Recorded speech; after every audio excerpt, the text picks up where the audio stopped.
Having an online presence has its benefits and drawbacks. That's why it's important to start early teaching children the importance of online safety and awareness. To help with that, the Junior Auxiliary of Columbus took its program Unfilter the Not So Pretty Side of Social Media to Caledonia Middle School, and they had backup from the FBI. The Federal Bureau of Investigation sees many cases of cyberstalking, cyberbullying, exploitation, sextortion, and related crimes. Often, the initial contact is made online. Special Agent Molly Blythe says young people having frequent contact with strangers makes it more likely that someone will try to take advantage of them and put them in a bad situation. If you look at the number of teenagers and even younger children that have devices with social media, you realize how many opportunities there are out there for them to be harmed. Many times the children don't want to tell anyone because they are embarrassed and ashamed. I see a fear of not being believed or of losing respect of their family or the device that they really are attached to.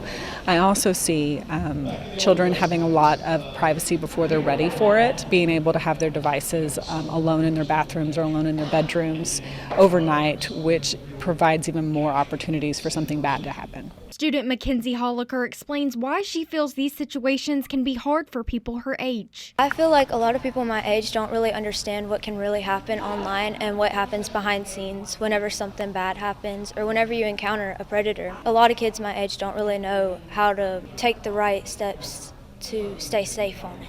A lot of them probably don't go to their parents about it because they're worried about how their reaction will be. Principal Jeannie Jernigan says she hopes students walk away with tools to protect themselves and be more responsible. Our young people are very vulnerable. When they have access to phones with internet, they have access to the world, but that means the world also has access to them. They are so impressionable at this age.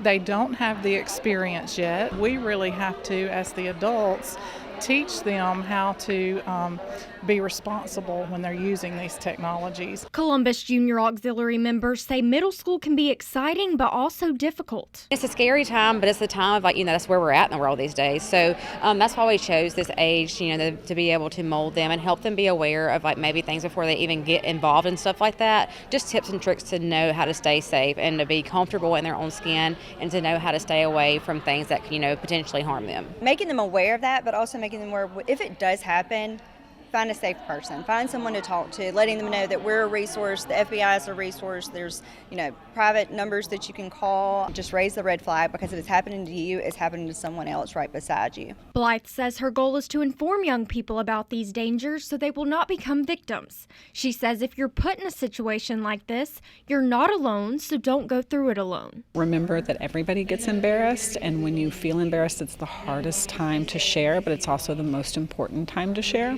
This is happening to lots of people, and so let other people who have had the experience help you through it, because it will get better. Block the person, report it to the app, and then tell your parents so that you don't have to deal with this alone.